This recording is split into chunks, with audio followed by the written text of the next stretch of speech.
Hello friends, हम पढ़ रहे हैं chapter number 4 forest society and colonialism. और हमारा आज का टॉपिक है, दो टॉपिक है। पहला रेबेलियन इन द फॉरेस्ट, दूसरा पीपुल ऑफ बस्तर। हमने अपने पिछले क्लास में क्या पढ़ा था? हमने पढ़ा था न्यू ट्रेड, सर्विसेज और एम्प्लॉयमेंट के बारे में। तो चलिए एक बार क्विकली रिकॉल कर लेते हैं हमने अपने पिछले क्लास में जो कुछ भी पढ़ा था। हमने देखा था कि जो फॉरेस्ट एक्ट आई थी उसका न्यू ट्रेड्स, एम्प्लॉयमेंट्स और सर्विसेज पर क्या इम्पैक्ट पड़ता है। तो हमने देखा था कि एक पॉजिटिव इम्पैक्ट पड़ता है फॉरेस्ट एक्ट के आने के बाद। ट्रेड्स, एम्प्लॉयमेंट्स और सर्विसेज को प्रमोट किया जाता है। तो चलिए आज का अपना टॉपिक स्टार्ट करते हैं। पहला टॉपिक है हमारा रेबेलियन इन द फॉरेस्ट। मतलब क्या कि जंगलों में विद्रोह। अब जंगल में विद्रोह कौन करेगा? जानवर? जी नहीं, जानवरों ने नहीं किया था, लोगों ने किया था। कौन लोग? तो वैसे लोग जो जंगल में रहा करते थे या फिर जंगल के आसपास के एरिया में रहा करते थे, तो उन लोगों ने विद्रोह किया था। सवाल यह उठता है कि विद्रोह क्यों किया जाता है। तो हमने देखा था कि जैसे ही फॉरेस्ट एक्ट आई थी उसने आने के बाद बहुत सारे बदलाव लाए थे, चेंजेस लाए थे। रिस्ट्रिक्शंस लगा दिए गए थे शिफ्टिंग कल्टीवेशन पर, हंटिंग पर। जंगल से कोई भी चीज़ आसानी से नहीं ले सकते हैं, तो इन सभी चीज़ों पर रिस्ट्रिक्शंस लगा दिए गए थे। तो इसी के खिलाफ लोगों ने विद्रोह किया था। और किसके खिलाफ विद्रोह किया था? तो गवर्नमेंट के खिलाफ, कॉलोनियल गवर्नमेंट के खिलाफ करते हैं, क्योंकि कॉलोनियल गवर्नमेंट ने ही इस फॉरेस्ट एक्ट को पास किया था। देखिए, फॉरेस्ट एक्ट जो आती है उसने बहुत सारे बदलाव लाए। बदलाव के कारण लोगों के जो जीवन है वो बुरी तरीके से प्रभावित हो जाते हैं। याद कीजिए, हमने स्टार्टिंग के वीडियो में पढ़ा था कि जो लोग हैं वे टोटली डिपेंडेंट रहते हैं जंगल पर। छोटी सी छोटी चीज़ें कहाँ से लाते थे? जंगल से लाते थे। प्लेट तक जंगल से लाते थे। पत्तों से डिस्पोजेबल प्लेट्स बनाई जाती हैं। ईंधन के लिए लकड़ियाँ कहाँ से लाते थे? जंगल से लाते थे। और अब जैसे ही फॉरेस्ट एक्ट आती है तो इस एक्ट ने आने के बाद इन सभी चीज़ों को बैन कर दिया, रिस्ट्रिक्शन लगा दिए गए, जिसकी वजह से लोगों को प्रॉब्लम्स फेस करने पड़े अपने जीवन यापन में। कहते हैं ना, लोगों के सब्र के बांध होते हैं। मतलब लोगों के, हर एक लोगों के सब्र की क्षमता होती है, लिमिट होती है। अब एक समय ऐसा आता है कि लोगों के जो सब्र के बांध थे वे टूट गए थे। अब परिणाम क्या हुआ कि लोगों ने विद्रोह कर दिया। चलिए देखते हैं कि कुछ लोगों के बारे में कि किन लोगों ने विद्रोह किया था और कहाँ से विद्रोह किया था। तो एग्जाम्पल के तौर पर पहला है सिंधु और कन्नू, जो कि संथल परागनाज में उन लोगों ने विद्रोह किया था। दूसरा बिरसा मुंडा, छोटा नागपुर के। तीसरा अल्लूरी सीतारमन राजू, जिन्होंने आंध्र प्रदेश में विद्रोह किया था। तो ये सब कुछ लीडर्स हैं, लोग हैं जो जिन्होंने अपने अपने रेस्पेक्टिव एरियाज में विद्रोह किया था। किसके खिलाफ?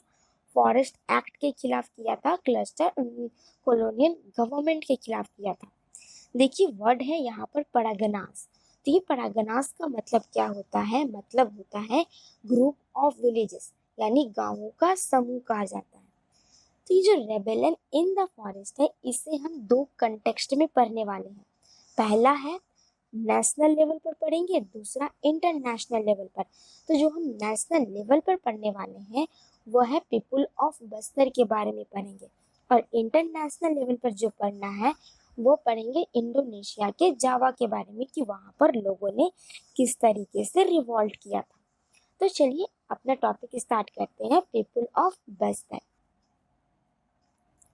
देखिए, बस्तर जो है वह छत्तीसगढ़ में लोकेटेड है। छत्तीसगढ़ के साउथ साउथ रीजन में यह लोकेटेड है।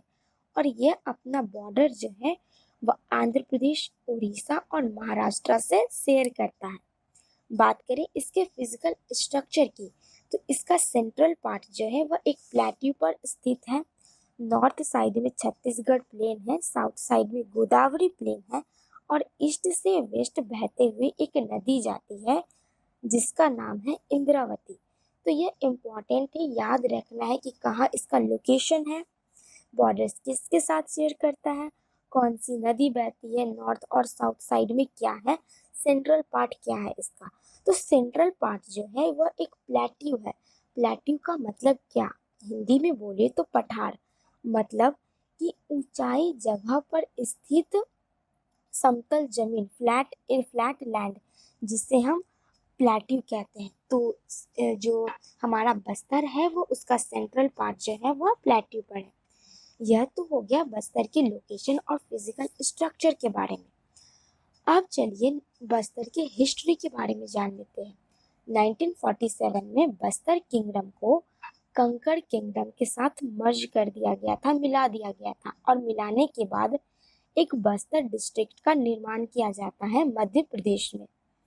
1998 में ये जो बस्तर डिस्ट्रिक्ट बनी थी, इस डिस्ट्रिक्ट को 1998 में 3 डिस्ट्रिक्ट में डिवाइड कर दिया जाता है। कौन कौन से डिस्ट्रिक्ट रहते हैं वे? पहला कंगड़, दूसरा बस्तर और तीसरा दंतेवाड़ा। और 2001 में जो बस्तर डिस्ट्रिक्ट है वह छत्तीसगढ़ का पार्ट बना दिया जाता है।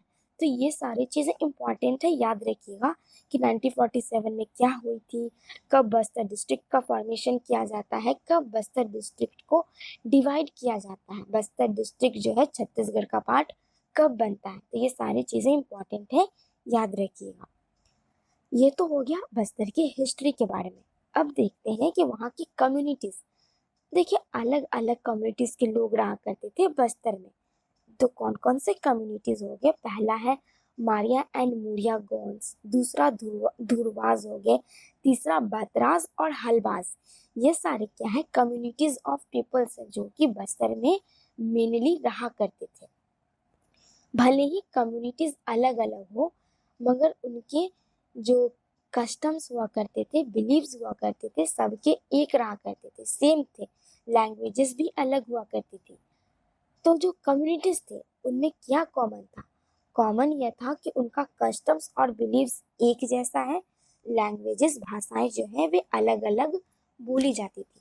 तो चलिए देखते हैं कि जो बस्तर के लोग रहा करते थे, कम्युनिटीज थे, उनकी क्या बिलीव्स थी, क्या विचारधारा थी। तो वे लोग मेनली नेचुरल वर्शिप में बिलीव रखते थे, नेचर की पूजा किया करते थे। उनका क्या मानना था? वे मानते थे कि ये जो गांव है, यह गांव हमें किसने दिया है? इस जमीन ने दिया है। और यह जमीन कहाँ से मिली है हमें? तो हमें मिली है इस धरती से, धरती माँ से मिली है। तो इसलिए वे लोग मेनली धरती की पूजा किया करते थे। जो भी एग्रीकल्चर फेस्टिवल हुआ करता था तो उसे एक ओकेजन की तरह सेलिब्रेट किया करते थे। उस एग्रीकल्चर फेस्टिवल्स में भी पूजा पाठ ये लोग किया करते थे। देखिए यदि आप देखो हिंदुइज्म, हिंदू रिलीजन में, हिंदू कल्चर को देखो तो उसमें नेचुरल वर्शिप की एक अलग ही महत्व है। लोग जो है नदियों की, पहाड़ों की, पेड़ पेड़ पौधों की पूजा किया करते हैं। जैसे नदिया की बात करें तो गंगा नदी है, तो हिंदू कल्चर में इसका एक अलग ही सिग्निफिकेंस है। गंगा नदी को हम लोग पूजनीय मानते हैं, गंगा माँ कहकर बुलाते हैं, इसकी पूजा करते हैं। या आप देखना कभी यदि आप बनारस गए होंगे तो बनारस के घाट पर गंगा नदी जो है तो वहाँ सुबह शाम गंगा आरती की जाती है, पूजा पाठ किया जाता है। बात करें हम माउंटेन्स की तो माउंटेन्स का भी एक अलग ही सिग्निफिकेंस है। कैलाश पर्वत है, उसकी अलग मान्यता है। ये हर एक चीज, चाहे वो आग हो, हवा हो, पानी हो, हर एक चीज पूजनीय है हिंदुइज्म कल्चर में। आग की भी की जाती है, अग्नि देव कहा जाता है। इनफैक्ट जानवरों की पूजा की जाती है, गाय की पूजा की जाती है, गाय माता कहकर बुलाते हैं हम लोग। स्पेशली साउथ में एक फेस्टिवल मनाया जाता है, आई थिंक वो पोंगल है, जिसमें गाय की पूजा की जाती है। बहुत सारे पेड़ पौधे जो है वो पूजनीय माने जाते हैं। तुलसी का पौधा, उसकी पूजा की जाती है। तो नेचुरल वर्शिप जो है उसका अलग ही इम्पोर्टेंस है। तो वे लोग भी जो थे, पीपल ऑफ बस्तर जो थे, वे लोग नेचुरल वर्शिप में बिलीव किया करते थे, पेड़ पौधे की, धरती माँ की पूजा किया करते थे। देखिए जो जंगल था तो उसमें क्या थे कि 10-12 घर मिलाकर एक गांव को बना दिया गया था। तो वैसे ही बहुत सारे गांव हो जाते हैं और हर एक गांव का एक बाउंड्री लाइन बना दिया जाता है। तो वहाँ के जो भी उस गांव के जो लोकल लोग हुआ करते थे, उन्हें पता था कि उनका बाउंड्री लाइंस क्या है, और वे लोग अपने बाउंड्री लाइंस के अंदर आने वाले जितने भी नेचुरल रिसोर्सेज हुआ करते थे, तो उसकी देखभाल किया करते थे, उसे प्रोटेक्शन प्रोवाइड करते थे। और जो कुछ भी उन्हें अपने यूज़ के लिए जो चीज़ें चाहिए, जो भी चीज़ें चाहिए, तो वे लोग अपने बाउंड्री लाइन के अंदर आने वाले नेचुरल रिसोर्सेज से ही लिया करते थे। एग्जाम्पल समझ लीजिए कि मान लीजिए किन्हीं को जंगल से लकड़ियां लेनी है, तो उस गांव के लोग अपने गांव के बाउंड्री लाइन के अंदर आने वाले जंगल से ही लकड़ियां ले सकते हैं। और हाँ, ऐसा कुछ नहीं था कि दूसरे गांव से आप नहीं ले सकते। यदि आपको कुछ चीज़ चाहिए और वो दूसरे गांव में है, तो आप दूसरे गांव से नहीं ले सकते। ऐसी कोई रिस्ट्रिक्शंस नहीं लगाई गई थी। हालांकि उसके बदले में आपको कुछ पे करना पड़ेगा। एक तरीके से कह सकते हैं हम, फाइन पे करना पड़ेगा, नहीं तो आप फी दो या फिर टैक्स दो। तो ये जो देवसारी, दंड और मन, यह क्या है? तो यह सारी चीजें एक ही है, सिर्फ नाम अलग अलग है। और यह था क्या? मान लीजिए एक गांव के लोगों को दूसरे गांव के जंगल से लकड़ियां लेनी है, तो वे जो दूसरे गांव के जंगल से लकड़ियां लेते थे, तो उसके बदले में उन्हें फाइन पे करनी पड़ती थी। कुछ फाइन देनी पड़ती थी, पैसे देने पड़ते थे, या कुछ भी देना पड़ा, एक तरीके से फाइन कह लेते हैं, फाइन देनी पड़ती थी। तो इसी फाइन को देसारी, दंड और मन कहा गया है। देखिए, कुछ गांव जो थे वे अपने नेचुरल रिसोर्सेज जो जंगल है उसकी रक्षा के लिए वॉचमैन को हायर करते थे। एक वॉचमैन रखते थे जो कि इन जंगलों की रक्षा करेगा। और उस गांव में जितने भी घर हुआ करते थे, तो वे सभी घर अपने घर से थोड़े थोड़े अनाज लेकर, ग्रेन्स लेकर आते थे और उस वॉचमैन को देते थे एज अ सैलरी के रूप में। क्यों? क्योंकि उसने अपनी सर्विस प्रोवाइड की है, उसने जंगल की देखभाल की है, तो इसके लिए उसे दिया जाता था सैलरी। और सैलरी क्या मिलती थी? तो हर एक घर जो है, उस गांव का हर एक घर अपने घर से थोड़ा थोड़ा अनाज लाकर उसे इकट्ठा कर कर उस वॉचमैन को देता था। साल में एक बार एक हंटिंग सेरेमनी भी ऑर्गेनाइज की जाती थी, बिग हंट ऑर्गेनाइज किया जाता था, जहां पर सभी गांव के हेडमैन जो मुखिया हुआ करते थे, वे लोग इकट्ठा हुआ करते थे। किसी मीटिंग्स हुआ करती थी, जो भी डिस्कशंस है, वे लोग इसी मीटिंग्स पर, इसी बिग हंट पर मिलकर बात किया करते थे, सारी डिस्कशंस हुआ करती थी। तो आज के लिए इतना काफ़ी है। आज हमने एक बस्तर का ओवरऑल बैकग्राउंड पढ़ लिया है, ओवरऑल रिव्यू देख लिया कि लोकेशन के क्या है, फिजिकल स्ट्रक्चर क्या है, हिस्ट्री भी देखी हमने, पीपल्स की बिलीव्स देखे, कौन से कम्युनिटीज़ रहते हैं, उनकी क्या धारणाएं हैं। तो यह सारा चीज़ हमने पढ़ लिया। अब हम मिलेंगे अपने नेक्स्ट क्लास में। हमारे इस चैप्टर के नोट्स का PDF आप सभी के लिए डिस्क्रिप्शन बॉक्स में अवेलेबल है।